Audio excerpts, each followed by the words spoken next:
What's going on, everyone? My name is Nicholas Merton here at DataDash, and today's December 16th of 2022. Well, folks, I hope you all are having a fantastic day wherever you are, because in today's video, we're going to spend some time to talk about two major developments in the cryptocurrency space, one of them being a big fear story as to whether or not Binance and CZ are insolvent, similar to that of Sam Bankman-Fried and FTX. I'm going to spend some time to talk about why I don't believe this is the case, and I think there are a lot of people spreading unnecessary FUD with little evidence. And on top of that as well, talking about the developments from the recent Fed FOMC meeting, where the Federal Reserve made it very clear, as we've been talking about for months here on the channel, that there is much more pain to come, with suspended rate hikes over the next coming months into 2023.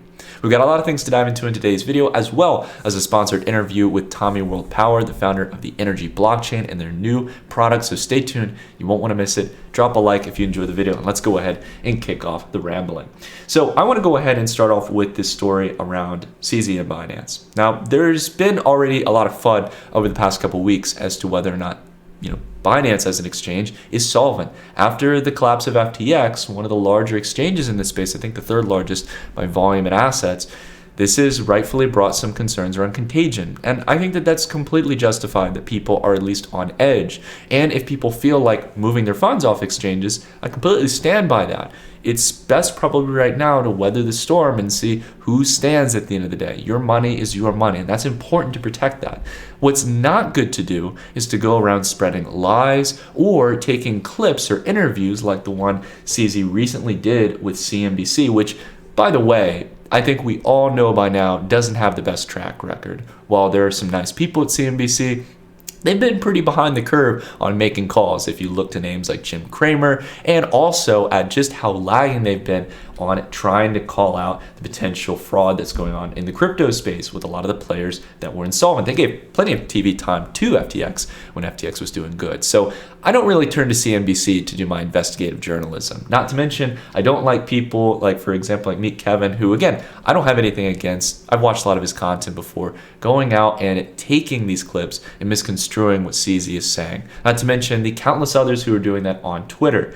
There have thankfully been a few really good, genuine people like Luke Martin, as well as Eric Wall, people who I've followed for a long period of time, who have done investigative analysis on chain metrics, have run funds, or worked in much higher structures within the crypto space, that have actually come out and spoken about the fact that the statement that has gotten everyone riled up, that CZ stated essentially when asked about whether or not if someone were to claw back $2.1 billion, that they essentially would let the lawyers deal with this. Now, why is everyone so concerned? They think that the interpretation here is this, that CZ was responding to whether or not, hey, if some users came and asked for $2.1 billion in funds back, would you have the ample funds for that?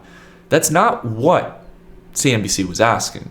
It's a misquote. What they were asking for is whether or not the creditors in this case, the original people at FTX, had claimed back customer deposits of $2.1 billion that they paid to Binance. So this is not what CZ is being asked here. He's being asked about something that has to pertain with the entire liquidation process and bankruptcy procedure for FTX as an exchange. Completely different topic. And to be honest, I think CZ's response is probably the best you could have given there. You want to make it very clear that we're going to let the lawyers handle that. I wouldn't want to give up that money to an exchange that deeply defrauded the space. Binance has to be its own entity. CZ has to defend the interests of his users on his platform and respond that we're financially strong, that we're proceeding with proof of reserves. Not to mention, they have again been one of the more transparent exchanges, showcasing those reserves over time. And we can see that Binance has already gone through the past month of December through practically nearly $10 billion in withdrawals. It's probably going to reach there in the next day or so. So there's already been a pretty decent stress test on one of the biggest exchanges. And Binance continues, for the most part, to allow people to withdraw properly off the exchange. And so far, a lot of the unjustified FUD that has been applied to Binance in the way that it was applied to, say, more proper exchanges like FTX that started to signal lots of red flags really isn't justified here. If you take a look at Binance as a platform, I've known CZ for a long period of time. And while I'm not going to say that there's an absolute guarantee that there's nothing wrong there, CZ has been one of the most consistent CEOs I've seen in the crypto space when so much speculation and wrongdoing has happened over the past couple of years. CZ's been one of the most consistent. Binance didn't get involved in under-collateralized lending, at least from the evidence we have. The on-chain metrics and analysis don't show it. So I think that while, again, the rationale for being concerned about exchanges right now is completely justified, I don't like spreading unnecessary FUD. We don't really believe in that here in this channel. I'm not here to have clickbait titles or flip you guys into being too concerned. And again, I don't mean to insult anyone who's been sharing this, but you got to call it out when you got to call it out. It's a simple reality. It's not good to have fun in this space, especially to discredit people who are trying to build proper exchanges and services, because we're already going to kill off more talent than we already have in this space from all the wrongdoing that's been happening. Spreading FUD doesn't help. Okay, so now let's go ahead and talk about this second topic here around the Fed, because this, if you are to be concerned about something, this is what we've got to be concerned about. The Federal Reserve has yet again made it very clear to the bulls, to the hopers and the dreamers that are hoping that the Fed is going to be pivoting, that is not going to be a reality anytime soon here in the near future. And there's a key reason for that. Fact of the matter is that inflation, while having still a positive month-over-month change of only 0.1%, and on an annualized basis, that would mean that the Fed is on its way in about a year's time to meeting towards its Fed target of 2%. The Federal Reserve is still far away from reaching annualized rates of 2% for inflation. And on top of that, the Federal Reserve believes that it is going to have to continue increasing interest rates about 50 basis points higher than where they thought back in September. And to make matters worse, keep them at a suspended rate for much longer. We can take a look here at this chart. This is the Federal Reserve's December dot plot, which showcases where a lot of the FOMC members are projecting the federal funds rate to be. When we take a look at 2023, that's starting to picture a over 5% interest rate. I remember back a couple months ago in August when people thought I was crazy for saying that the Fed was going to be raising the federal funds rate to 5%. But we followed the general principle that while not an always guarantee, we do believe that the Federal Reserve needs to, at one point or another, get that federal funds rate at its peak rate above the rate of inflation. That is likely going to be the tipping point where we start to see things breaking in the economy, demand starting to go down, inflation starting to really cripple, and have deflation month over month, which is what I think we really need to see here to showcase that the Fed is in control. And that is only going to be achieved by the Fed maintaining these higher rates for a long period of time. Now you can see here, we're talking about 2023, 2024 and 2025, where that rate is going to be somewhere in between 4 to 3%. Very different from the narrative that a lot of people had on a lot of the prediction markets for futures and swaps, that the Federal Reserve was going to somehow start cutting rates as soon as this meeting or sometime in mid-2023. I gotta tell you guys, the market is mispricing what the Fed really has to do here. The Fed futures are way off here. The Federal Reserve knows they need to get a grip on inflation. And Jay Powell, again, in the speech that he gave, was very clean cut and dry. It's been the same exact narrative for the past few months. Labor market is still way too red hot, right? We still have a massive amount of job openings. You've got the housing market as well, which we tweeted about as far back as September here, that with new home sales beating expectations and having one of the biggest months of expansion, one of the biggest upbeats that we've had in the past decade or two. The labor market, the housing market is still overinflated. There's still too much money in the system. So that is why the Federal Reserve right now is not only setting us up in a situation where it is not time to go long equities. We are in a similar position to that of 2008 or the dot-com bubble, where we are breaking through our 200-week moving averages for the major stock indices. But on top of that, we've got to see much more balance sheet reduction. We've got to see a much higher effective federal funds rate. We've had these charts drawn here for a long period of time. We've been beating this like a dead horse. I know you guys sometimes can get tired of me. I know we are generally pretty negative here on the channel, but I'm all about making it clear on what side of the trend we are on. And if we take a look at the United States Central Bank balance sheet, the Fed's balance sheet, you can see how at the top here, as we scroll through the chart, the pace of decelerating quantitative easing, i.e. engaging in quantitative tightening, is getting faster and faster. And this is the key thing we need to understand. This is going to continue absorbing liquidity from going into equities. The only thing that is really keeping up large companies right now, even companies like Apple, which look like they're ready to fall off a cliff at the current moment, is stock buybacks. And you can tell this by the fact that the market demand is not enough to push it above indicators like the 200-day.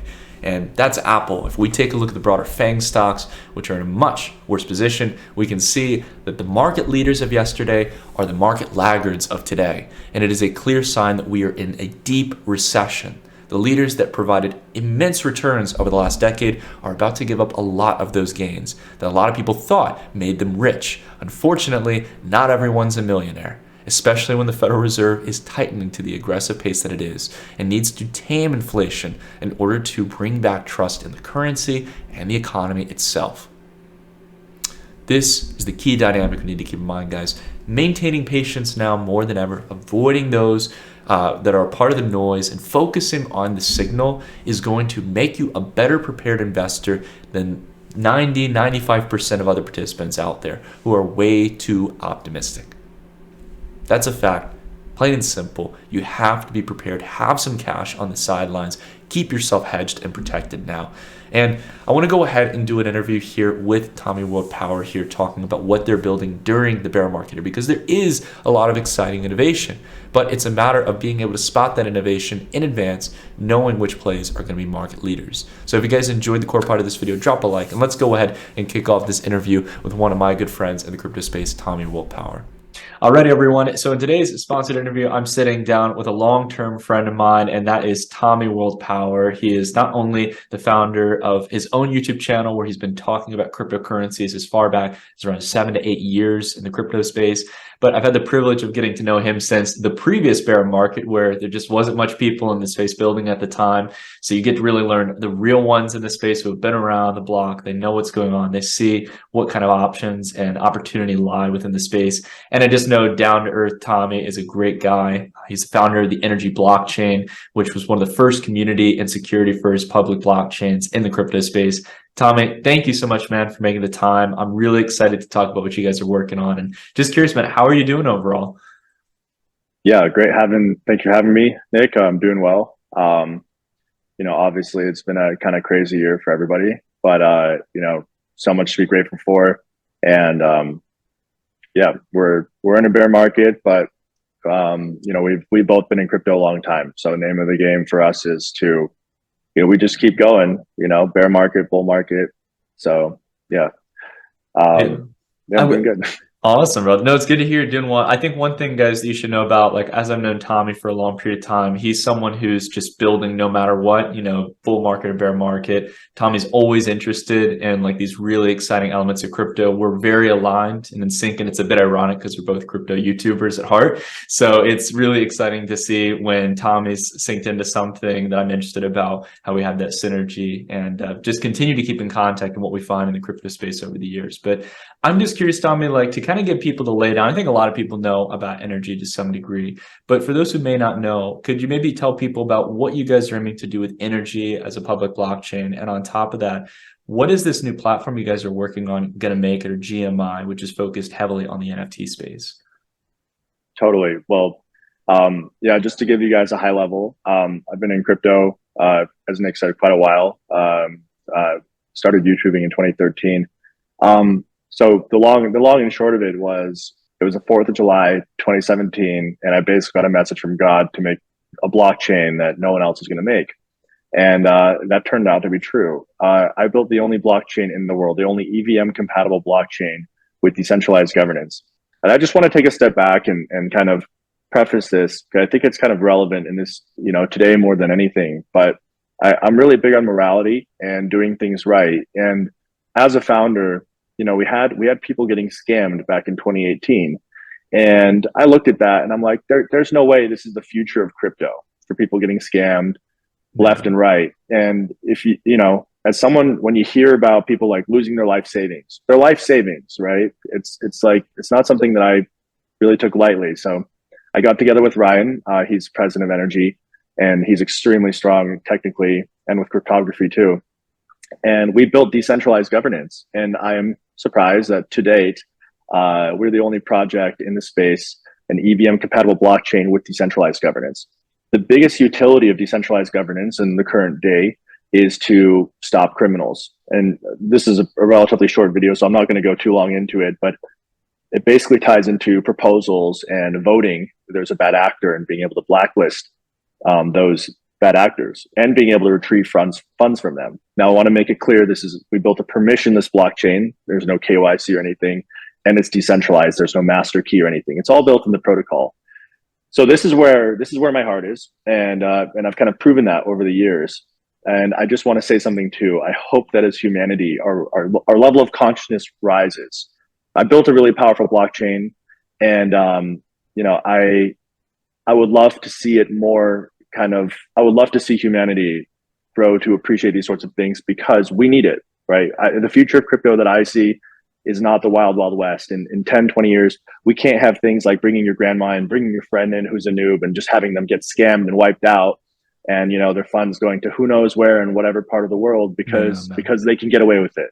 So that's where my building of crypto kind of started, doing things the right way. Yeah, and exactly, Tommy, what you hit on. Like, I think one of the biggest things that sold me for Energi early on in 2018 is that you guys were talking about decentralized governance, not so much on like a specific individual protocol level, like like a lot of dApps, for example, have talked about DAOs or this kind of like charade of governance where people really aren't participating to a large degree. But you guys have it on the protocol level, and on top of that, you focused on the treasury model, where essentially there would be a certain minting of Energi tokens, the core protocol token, similar to ETH on Ethereum. And in this case, Energi would be fueled into the treasury, which could be used for proposals that users could vote on that would actually help to expand the network, fund development of applications. And this whole kind of cyclical model is really great because it's this self kind of fulfilling prophecy where you're continuously investing in developments that help benefit the network, and it's voted on by the participants of that network. Totally. We've done a number of innovative things actually. And, I've studied crypto at this point, probably in excess of 10,000 hours. So I know crypto really well. This is like life purpose stuff for me. It's not a side thing or whatever, and we have a number of innovative things. If you want just a cool image in your mind, imagine a blockchain of blockchains, and a lot of the current scaling designs are going in kind of different directions. I have a lot of love for Ethereum, by the way. I was an ICO Ethereum investor. It was 50 cents at the time. But the scaling designs are a whole nother issue of kind of a realm of how I see things can be better. But undoubtedly, I am leading the way in the world for decentralized governance. And again, I'm surprised that I'm the only founder in the whole crypto space who's handled this issue, because we had about a dozen significant sized crimes before we solved the issue. But man, I don't know how some of these other blockchains with perhaps a lot more volume than us, what are they looking at? Thousands of crimes. It's responsibility, right? The name of the game is taking responsibility. Leadership's about taking responsibility. So that's what I did. And I just say that because I think it's really important. The who and why behind any product, behind any organization is extremely important, and that ties to my philosophy of crypto in general, that crypto is ultimately competition for governance. Who is going to lead and be responsible and do things in a moral way? That's the future of crypto that I see. That's from a very high level, philosophical level. I love it, man. Don't want to go long. No, I know. We could go on for hours talking about it, man. Honestly, like Tommy and I are very in sync in a lot of these things. And I'm always interested to see what you're building, man, especially during these times where things are quiet. I know you guys have been working for a long period of time on tapping into the NFT market. And I made it clear on the channel here, while I'm definitely like knowledgeable about a lot of the platforms like OpenSea and LooksRare, there's been a lot of attempts at building a really solid NFT marketplace. Energi has always been focused on taking concepts in the space, perfecting them, refining them, building them not only in a way to be able to scale towards a much larger audience, but really build them in a way that could be lasting and potentially even thrive new applications of that technology. I think you guys did that with Energy Swap within DeFi, which was really great. One of the best user experiences, one of the best kind of referral and marketing campaigns out there. And now you guys have GMI are going to make it, which is a very common phrase within the crypto space. And you guys are focused on really trying to scale NFTs long term. So I'm curious to kind of get a high level overview. I've done some due diligence. It looks really exciting. The UI is really clean. I think you guys have done a phenomenal job on that. And you guys have been working on it as far back as September of last year. So it's all come to fruition. Tell us a little bit about what you guys have been building. Totally. Well, a lot of us kind of degen in NFTs last summer, myself included. And the innovation of NFTs, if you guys don't know, you got to check out and understand how the royalty system works and creates a positive feedback loop. It's a very powerful system. That's how Bored Apes went from being worth nothing to billions of dollars in less than a year. So I kind of recognized that. And then one of the worst issues in the NFT space is crime. And we kind of looked at that and like, we have a blockchain that solves these issues. Right. So we started building an NFT marketplace. And actually the current meta of the NFT space is not only users getting scammed, but now artists and collections are not getting their royalty fees, because every marketplace, every major NFT marketplace out there, besides OpenSea is not charging, is not collecting the royalty fees for collections. So Bored Apes has a 5% royalty fee, but they're getting less than 1% because all these marketplaces are just kind of stealing from them, for lack of a way of saying it. But this is where governance comes in to protect users, first of all, from crime. There's so many ways to get scammed in NFTs. If you are in NFTs, and if you aren't, be very careful with MetaMask, clicking on transactions, or just people mimicking people, fake collections, there's so much stuff to be careful of. But the NFT space I see is a huge asset class that's going to be growing in the next 10 years. It's going to get massive. There's a lot of Web2 communities that are going to come in. They need and there needs to be like a fertile ground for it, a safe ground for it. And so that's where we were like, our teams built this safe blockchain. We're like, let's build a marketplace to match. And the marketplace will serve Ethereum users as well as users on our blockchain. But there's a couple components in there that we've kind of innovated, but the security is one of the major cornerstones, again, both for users and for collections both. Got it. So that's one of the big pivotal elements there when it comes to the actual, not so much on the platform level, but really on the protocol level. You guys have that kind of guarantee of working on providing security. And I think what's so cool, Tommy, is that like you've hit on it before in a previous interview, the scammers don't even come, they don't even participate on Energi because they know that there's the Energi defense team that's going to be working to help protect them. People can report these cases. And on top of that, while we're early as a space, this is such a valuable asset. It's an area that I think you and we disagree from a lot of the kind of like hardcore cypherpunks to say, oh, this is part and parcel with like a blockchain or decentralized system, is that people just constantly get, defrauded by fake NFTs or different types of smart contract exploits. People are very crafty on these systems because they're early on, but you guys have built not only really clean user experience, but on top of that, one that's going to be secure and even ties in a really interesting token economics model as well as referral and growth models. So I'm curious to hear a little bit about that. Like, how are you guys really hitting on that? I know GMI is the native token of the platform. What's the kind of goal there with your guys' token economics and the long-term vision? Yeah, for sure. So there's kind of three major cornerstones in what we've done differently than the current NFT marketplaces. One is the security aspect. And just by the way, I'll mention you guys there, decentralization does not mean a lack of governance. We wrote an article on this. Decentralized means a network that's virtually impossible to take down. You can have that with governance. So I'm big on decentralization. So we have that security component, again, both for users and for collections, protecting the artist's ability to collect royalties and protecting users from getting scammed. So that's cool. And no one else has that. The other part of that is tokenomics, as you were saying. And tokenomics is a huge deal, you guys. You guys probably know, you guys have probably seen some coins that don't really have a lot behind them, but they have good tokenomics. And some of those have hit billions of dollars. So tokenomics is something not to take lightly. And we studied the best tokenomics in the space. And I'm really proud of our team. We've got a 60-man team building this. We've been building together for 5 years. So we've got some good minds with us at this point. But I give credit to our team for building the best tokenomics I've ever seen. And it's hilarious because we got this 69 meme in there. 69 is kind of a meme in the NFT space. So that number is all over our tokenomics. And the tokenomics are phenomenal. And the basic high level of how to do tokenomics is, everyone loves high APYs, right?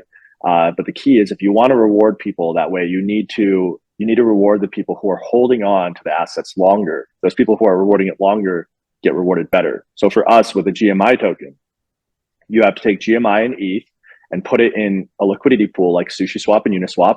and then you get the LP token, and then you farm that. And if you farm the LP token, we have several different pools. The longest pool is 6.9 years, which gets a 69 times multiplier. And the long and short of that is it's multi 100% APY for people who are willing to provide liquidity and lock that up for long term. What this does is it tightens the token supply, which helps. Obviously a tighter supply allows the price to remain higher. And at the same time, in order to get those rewards, you have to be contributing. You can't just stake it and put it in a smart contract and do nothing, or do wash trading or something silly. You're actually going to be contributing to help the ecosystem, and that's how you get rewarded via farming rewards. So this is kind of a very short summary of how tokenomics should be optimized. As simple as I put it, you'd be surprised how few projects really tune into that and do that. And if you don't do that, then you'll have projects with high APYs with no lockup, and the result is just enormous amount of coins being dumped on the market. So you got to get the tokenomics right. So that's another piece that we paid a lot of attention to with GMI, and I'd say is done very well. Yeah, man. I have to say again, this concept of having like the lockup commitment and stuff benefiting those who are most on the long-term vision of the project and not short-term people. I mean, again, like I've seen so many projects just completely get this wrong, and they don't think about building or implementing or taking the time to implement any kind of mechanisms to incentivize long-term participation. I think you and I even chatted about this again with like in traditional equity markets, like, like how there's not any systems in place. And I think this is where crypto and smart contracts can really step in, that incentivize people to be committed to something long-term, rewarding them to have that longer-term vision. So I mean, I'm all for like lockups. I'm all for these kind of mechanisms that can really start to, not only benefit token price, but at the end of the day, hopefully help you get a community that's real, that's there for the long-term vision, and see that things are going to continue to grow and stuff so long as you continue to build. Yeah, totally. And it's a lot of, it's something, again, not to take lightly. Tokenomics are the difference between potentially billions of dollars of value in an organization. So, if there's any builders out there, definitely, if you need consulting on tokenomics, talk to me. Tommy's your guy. You'll have a side hustle on consulting and crypto, man. I mean, you've learned so much, Tommy, over the past couple of years, and I always find that our conversations, man, it's so interesting. For me, to be honest, again, I'm overall very interested in how NFTs will come out of this cycle. We have a couple other partner projects or companies we talk to, like Gomo, that works on a lot of the API systems for NFT markets on Ethereum. And for me, I see a lot of the people who I really respect in this space realizing that this is going to be a sustained market. There is something here. And it's a matter of basically figuring out how is that experience going to look. And what I liked is that, in one of the presentation videos you had on your channel, you were going through and describing all of the different kind of things you guys pull inspiration from, some of the unique ideas you came up with, such as the referral system. But I really like how even as something as simple as like the user experience, pulling from like Instagram cards, trying to pull from even things outside of crypto that we haven't even touched into, to make that experience that's easy and attainable for the broader audience. So I love seeing what you guys are building, man. And I think you got a lot of potential to scale long term. So I'm curious to ask Tommy, like one of the big things that I think people may not know about is that for Gonna Make It as a platform, just like Energi, you guys are focused on being community oriented, community focused. A lot of the tokens, as you mentioned, are going to be through farming rewards for people providing liquidity, engaging in the platform. And there's a big airdrop you guys are doing, similar to the earn drop campaign you did back in 2018 and 2019. So I'm curious, for people who may be interested in participating in it, what are kind of the core details around that and how can they get involved? And I'll, of course, leave any links down below in the description, guys, that Tommy references some of those core links to find out information on it. For sure. And if you guys don't know, we gave millions of dollars worth of energy away back in 2018. I didn't do an ICO. I actually just gave the coins away. Self-funded. So I mean, like, how rare is that, man? I mean, you've seen it, Tommy. Like, it's so rare nowadays for people to have put skin in the game to what they're building in crypto, man. I mean, hats off still for that. Totally. And I self-funded everything I've done. But actually, on that note, it's the first time I realized you have to get in fundraising to scale things on a big level. So I actually am doing a raise for Gonna Make It right now. If you guys are interested in that, go check out our website. It's quite a modest valuation we're doing there. But as far as we're doing an airdrop for Gonna Make It as well too. And this is a much more kind of advanced airdrop than I've done before. And I'd say one of the coolest built airdrops I've seen in the space. So the website is airdrop.gonamakeit.com.